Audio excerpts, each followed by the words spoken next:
Hello, everybody. It is Matt, and it is Scary Saturday, and I am back at you with yet another review. But before I roll on to any of that, I want to wish each and every one of you a great morning, evening, dawn, day, or dusk, all that lovely stuff, because life really is too short as is. Do me a really huge favor and like, share, and subscribe. I love seeing your beautiful faces. I know I'm here an awful lot, but I have an awful lot on my plate to review for each and every one of you. And one last little tidbit of info, check out the description box.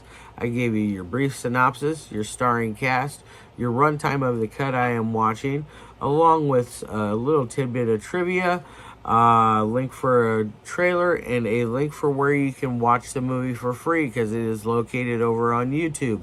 And one last link that I threw in there is, if you decide you can help support the channel and toss me a couple of bucks, it helps buy stuff for the set, helps buy new props, helped buy me a new tripod. Either way, it helps purchase new items for the channel. And if you decide to help out, that would be really great. I really do appreciate that. Now, with all that out of the way, let's roll on to the film of the day. And today's came out back in 2019. It is none other than The Taxidermist. What a gem of a film this is. Luke Rammer did a very good job with this. I feel like it is a solid movie from beginning to end. Does a very good job portraying each character in whatever fashion, whether it be positive or negative. It does a good job at that. Now, what exactly is The Taxidermist about? It's about a guy who is a taxidermist, if you couldn't tell by the name of the title. He thinks that he is doing really good work. He is an artist. He not thinks it, he knows it, because the guy does do good work.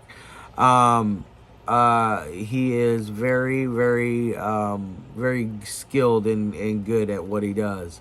His wife is a little bit abrasive and comes off as kind of a bitch in points. Mostly because she's working her ass off, working just lots and lots of hours just to help keep the family afloat. So she's giving him a hard time about it, not really bringing in enough money.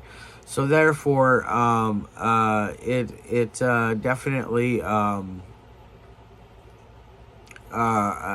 definitely has a very good backstory going for it already on that aspect. They have a daughter, and their daughter is this sweet, cute little girl who happens to get sick with cancer. And so she decides she's going to shave her head.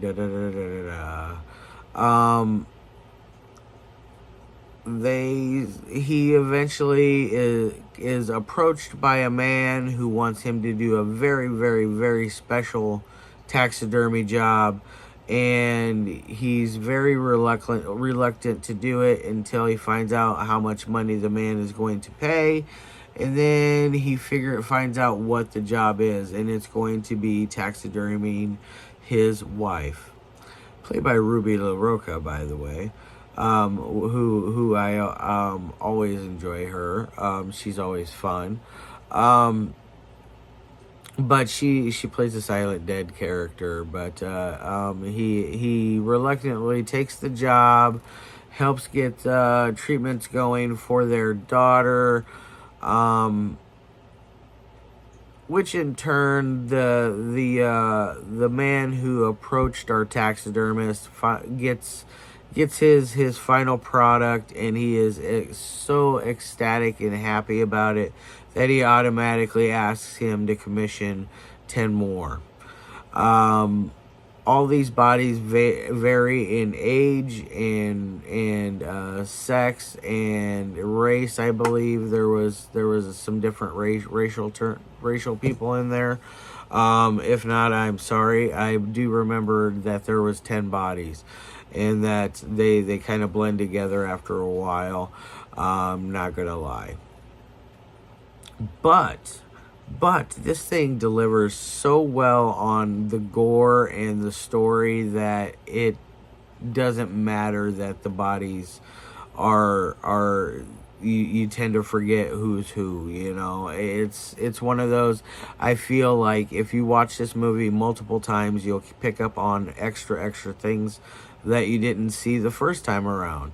And it makes me very much excited to check it out again eventually here in the future. Not right away, but probably in a week or two. I'd like to revisit this one and get a better opinion about it, because I think that upon first viewing, it's not quite enough. I usually try to watch all of my reviews twice before I review it, but today I just couldn't make that work. I only got to see it the one time. Now that our artist is going to our lovely exhibit of all of his work, it is a masquerade party where they want complete anonymity. Yeah, whatever, anonymity. That's what I meant to say. But everybody's completely anonymous, wearing masks. The only man that is not wearing a mask is our host of the evening, who is the man that is paying our taxidermist to do all this work, which he gives him $500,000 to do all 10 bodies. Call me crazy, but I'd be a taxidermist for that kind of money. It'd turn out looking horrible, but I'd do it anyways. Now, with all that said in mind, things go horribly awry for him. One of the guests our main guy, our taxidermist, is taken to the VIP room. In the VIP room, you find out that one of the guests is there with Ruby, and Ruby, he bends her over and proceeds to start having sex with her dead corpse,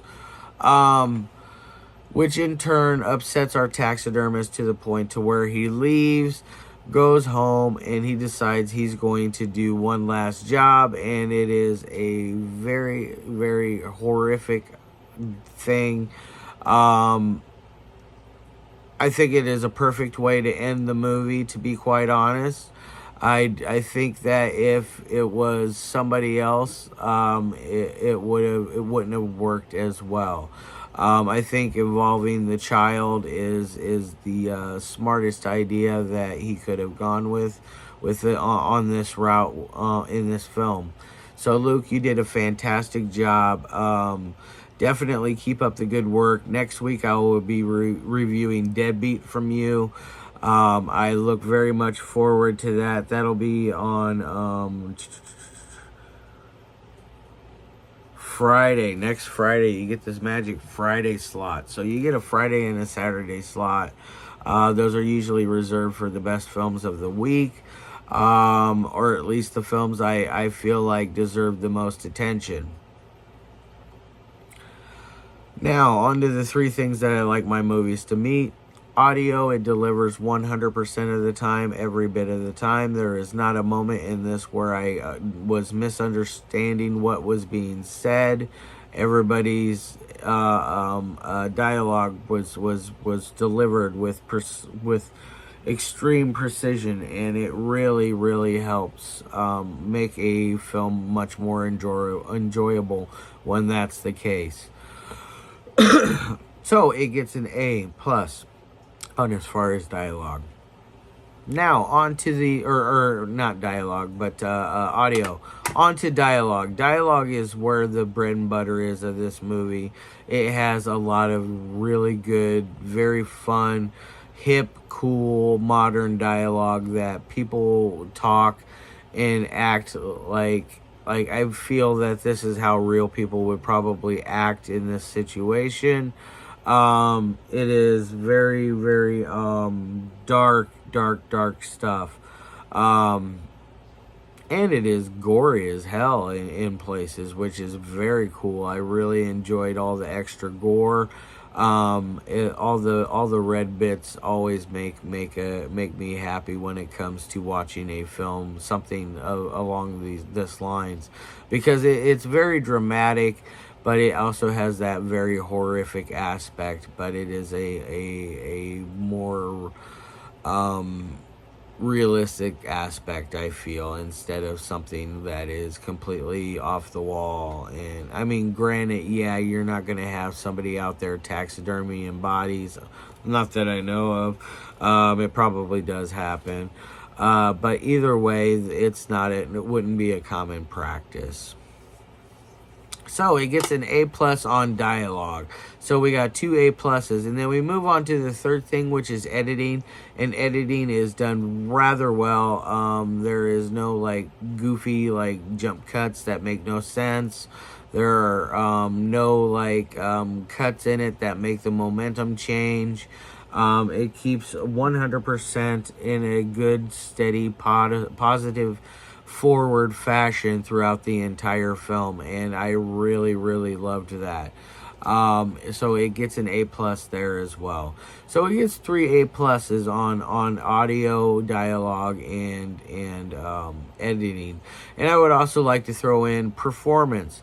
There are some good performances in here, especially by our taxidermist. I feel like he is the best character next to the daughter. Those two characters have great dynamic. You could almost believe that they are father son. I mean, father daughter, father daughter. Just by the dynamic and the chemistry that they have together, they do a very, very splendid job doing that. So I want to give that an A as well. So it really, really packs a punch. It really delivers on the goods. There is not a thing in here that I would find is complain worthy. I think the acting is great. The scenery is great. The story is great. Everything about this is just really just great. It's just a fantastic film. And now on to that 1 through 5, I'm going to give it a 4 out of 5. This is a definite a better than average film. It is almost above. It is above average, I will say, because when I say above average, usually I give it a 3.5. This gets the 4. It gets a whole half point more, and it really, really delivers. Now, all that said in mind, what do we got what do we got for the month of October? We're going to start tomorrow with Ice Cream on the Beach, and then Monday will be Blood Creek Woodsman, Abomination of Frankenstein, Reel 2, Taped Up Memories, Deadbeat, and then Final Summer. So that's in like Animator. There's a lot of stuff coming up, and then it just keeps going on and on and on. Next month is going to be a solid month, and I have a lot of stuff to review for you guys. So with all that said in mind, I'm going to go ahead and get the hell out of here. I hope you guys have a fantastic day, a fantastic weekend, and I'll see you tomorrow. And as always, peace.